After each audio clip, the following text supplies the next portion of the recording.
नाज़रीन, मैं राना मतलाल और आप देख रहे हैं यूट्यूब चैनल RMT TV। बेटा आपके पास जितने भी बच्चे बार बार कमेंट्स कर रहे थे कि सर जो 2023 के जो पेपर होंगे, जो एग्जामिनेशन रिफॉर्म्स करने जा रहे हैं, फेडरल बोर्ड जो रिफॉर्म्स करने जा रहा है उससे मुतल्लिक लाजमी बताएं।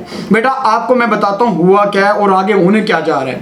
बेटा याद रखें, जो एग्जामिनेशन रिफॉर्म्स होगा वो तो सारे मैं पॉइंट्स बताता हूँ, लेकिन जो मीटिंग हुई है आपके पास जुमे वाले दिन 12 बजे से लेकर 1 बजे तक मीटिंग हुई है और तमाम के तमाम जो हेड्स हैं, बड़े जो स्टेक होल्डर्स हैं, उनके हेड्स को बुलाया गया था और मैं भी वहाँ पे गया था। एक बस अपने कोऑर्डिनेटर के जरिए साथ चला गया और मैंने भी ये मीटिंग अटेंड की और उसके अंदर मैंने फेडरल बोर्ड के चेयरमैन साहब जो कैसर आलम साहब हैं उनसे मैंने 2 क्वेश्चन भी किए, वो भी मैं बताता हूँ। लेकिन उन्होंने मीटिंग के अंदर एक चीज़ बताई कि देखें, जब हम इस साल इसको रिफॉर्म्स क्यों कर रहे हैं, ये बहुत ज़रूरी है। देखिए एक अब के बार देख सकते हैं बेटा 1100 टोटल नंबर हैं, 1100 जो नंबर हैं उसमें 1098 नंबर जो हैं एक बच्चे के आ जाते हैं। 10 बच्चों कितने नंबर आ रहे होते हैं, तो इससे पता चलता है कि कहीं ना कहीं प्रॉब्लम्स है, कहीं ना कहीं हमारे जो सिस्टम है उनके अंदर मिस्टेक्स हैं। ऐसे कैसे हो सकता है कि तमाम के तमाम पेपर्स के अंदर फुल नंबर आ जाए।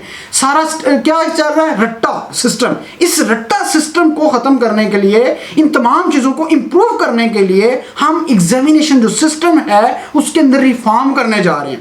रिफॉर्म्स के अंदर उन्होंने क्या कहा, उन्होंने एक चीज़ कही है कि जो हमारी बुक्स हैं उसके अंदर एक टॉपिक दे दिया जाता है और उन्होंने कहा 2006 से पॉलिसी के अंदर कुछ बुक्स तो ऐसी भी हैं जो उस टाइम की चल रही हैं। 13 साल से उन्होंने एक लफ्ज़ यूज़ किया था, 13 साल से बुक्स चल रही हैं, उसी के अंदर टीचर्स को सब्जेक्ट भी याद है, टीचर्स को उसकी एक्सरसाइज भी याद है, टीचर्स को क्वेश्चन भी याद है। तो बच्चे को वो क्या करता है, यहाँ से एक्सरसाइज कर लो, ये चीज़ कर लो, तो वो बच्चा जो है वो सारे के सारे पेपर जब होता है तो उसके अंदर वही सारे के सारे क्वेश्चन आ रहे होते हैं।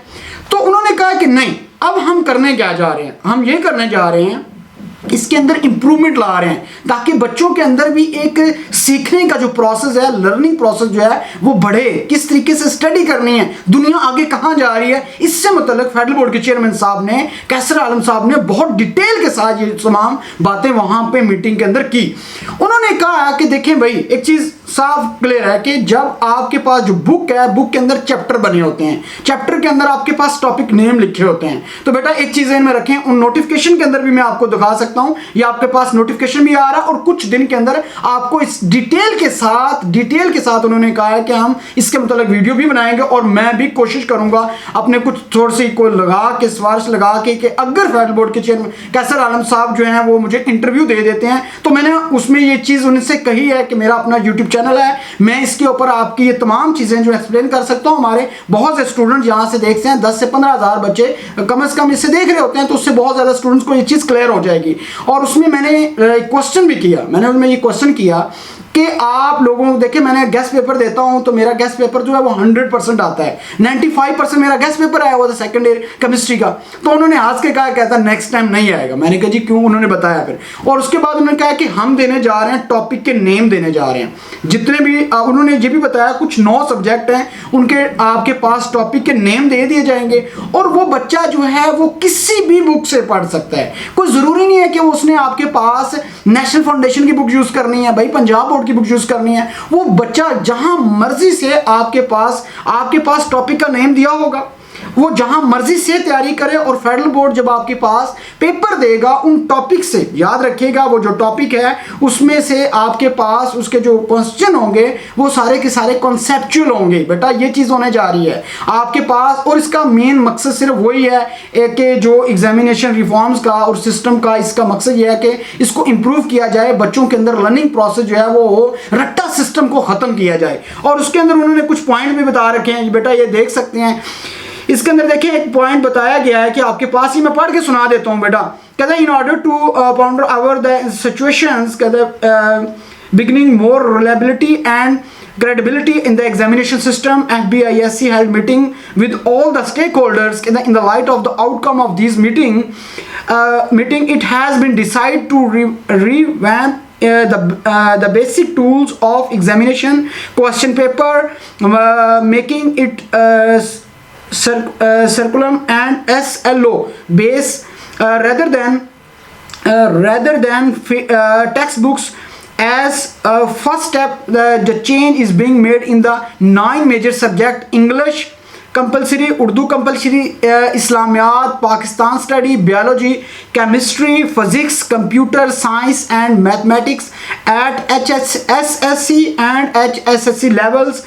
Thus the students shall not be restricted to one book, rather they shall have the liberty to prepare from any books in consequence with circular contents. उन्होंने कहा जो हम कंटेंट्स देंगे, जो आपके पास टॉपिक बताएंगे, तो आप एक बुक से तैयारी मत करें। ये सारा का सारा एग्जामिनेशन रिफॉर्म्स का मकसद सिर्फ ये है, ये कि आपके बेटा जो 2000 आगे जो पेपर होंगे उसके अंदर, याद रखें 2022 के जो पेपर होंगे उसके अंदर जो आपका पेपर आएगा वो आपकी बुक्स में से नहीं आएगा, वो आपके जो टॉपिक्स बताए गए हैं उन्हीं के अंदर से आएगा। आपको अब एक्सरसाइजें रटने की कोई ज़रूरत नहीं है। आपको जो जैसे रटाया जाता था, ये सवाल कर लें, ये सवाल कर लें, और हकीकत में ऐसे होता था। तो ये तमाम टीचर्स की भी इंशाल्लाह बहुत जल्द फेडरल बोर्ड के अंदर आपके पास ट्रेनिंग होगी, टीचर ट्रेनिंग होगी, कॉलेजेस के अंदर टीचर ट्रेनिंग होगी, ताकि बच्चों को ये चीज़ समझाई जा सके ये चीज़ ऐसी है, ठीक है। और बेटा ये कोई मुश्किल चीज़ नहीं है, यकीन मानिएगा, ये बहुत एक अच्छा कॉन्सेप्ट है जो कि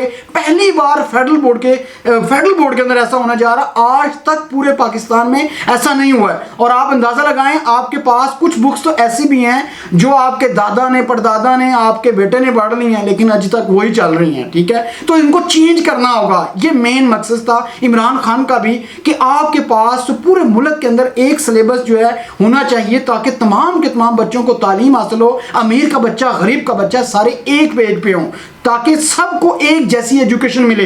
गांव के अंदर बैठा बच्चा, एक लंदन में बैठा हुआ बच्चा, जब वो पढ़ के जाए तो जब वो बोले मैंने ये टॉपिक पढ़ा, तो गांव का बच्चा भी कहे मैंने ये टॉपिक पढ़ा है। तो ये मेन मकसद दिए है। तो इसके अंदर कुछ चीज़ें हैं, कुछ इंप्रूव भी होगी, कुछ लोगों के सवालात भी होंगे। तो इसके अंदर लाजमी तौर पर मुझे कमेंट्स करके बताइएगा ये चीज़ होनी चाहिए या नहीं होनी चाहिए।